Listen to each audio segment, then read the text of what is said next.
Welcome back to my Kakali Rani kitchen and blog. কেমন আছো সবাই? আশা করি ভালো আছো, আমিও ভালো আছি। আজকে চলে আসলাম নতুন একটা বড় ভিডিও নিয়ে। আশা করি তোমরা প্রথম থেকে ভিডিওটি শেষ পর্যন্ত দেখবে। গতকালকে বৃষ্টি হলো, দুপুরবেলা বৃষ্টি দেখে খিচুড়ি খেতে ইচ্ছে করলো।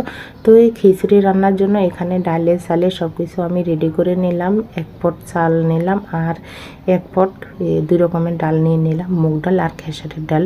তো এই খিচুড়ির ভিতরে কিন্তু যত আইটেমের ডাল দেওয়া হবে তত কিন্তু খিচুড়ি ভালো হবে। তো 2 রকমের আইটেমের ডাল ঘরে ছিল, সেই 2 রকমের আইটেমের ডাল দিয়ে খিচুড়িটা রান্না করতেছি একদমই সাধারণভাবে।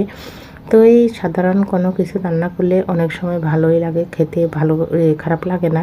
তো এখানে দিয়ে দিলাম জিরা, ফোড়নে আদা আর শুকনো লঙ্কা, তেজপাতা। তো এই অনেকে দেখি আমি খিচুড়ির ভিতরে যে পেঁয়াজও দিতে থাকে, তো পেঁয়াজ দিলে কিন্তু খিচুড়ি অতটা ভালো লাগে না।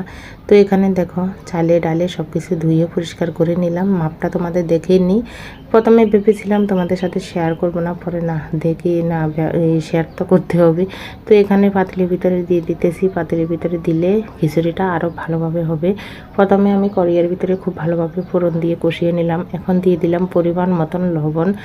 এখন দিয়ে দিলাম হলুদ, 2 চামচের মতন হলুদ দিলাম আর বেশ পরিমাণ কাঁচা লঙ্কা দিলাম। খিচুড়ির ভিতরে কাঁচা লঙ্কা সব থেকে বেশি ভালো হয়। আর সব কিছু দেওয়ার পরে পাশে ছোলা আলু দিয়ে দিলাম। খিচুড়ি রান্না করলে কিন্তু আলু না দিলে আমার মনে হয় খিচুড়ি হয় না। যাই হোক, এখন লাস্ট পর্যায়ে দিয়ে দিলাম এখানে জিরা ধনিয়ার গুঁড়ি দিয়ে এখন ভাজা আলুগুলো এখানে দিয়ে দিলাম। তো আলু ভাজতে কিন্তু লবণ হলুদ কিছুই দিইনি, এমনি সাদাভাবে ভেজে নিলাম। খিচুড়ি হয়ে গেছে আমার। এটা হলো গতকালকে রান্না, শুধু আলু ভাজিগুলো আজকে করলাম। যেহেতু গতকালকে শাক ভাজি আর একটু মাছ ছিল, এখন আর রান্না করব না। মাছ নিয়ে আসবে আজকে বৃহস্পতিবার বাজার, তো মাছ নিয়ে আসলে বিকেলবেলা রান্না করব। তো যাই হোক, দেখো খিচুড়ি রান্না হয়ে গেছে। এখন ঢাকনা দিয়ে তুলে দেব। আজকে কিন্তু রান্না তাড়াতাড়ি হয়ে গেছে, শরীর একদমই ভালো না। তো এখন ঢাকনা দিয়ে রেখে কতক্ষণ শুয়ে থাকবো। তো আমার আজকে খিচুড়ি রান্না বন্ধুরা তোমাদের কাছে কেমন লাগলো অবশ্যই নিয়ে দেবে। যদি ভিডিওটি কোনো অংশে ভালো লাগে লাইক কমেন্ট শেয়ার করে কাকলি রানী কিচেনের পাশে থাকবে। তো সবাইকে অসংখ্য ধন্যবাদ, ভালো থাকো। মাছ নিয়ে আসলো, মাছ এখন কেটে ধুয়ে রেখে তারপরে রান্না করব, আগে খেয়ে নেব। তো সবাইকে অসংখ্য ধন্যবাদ।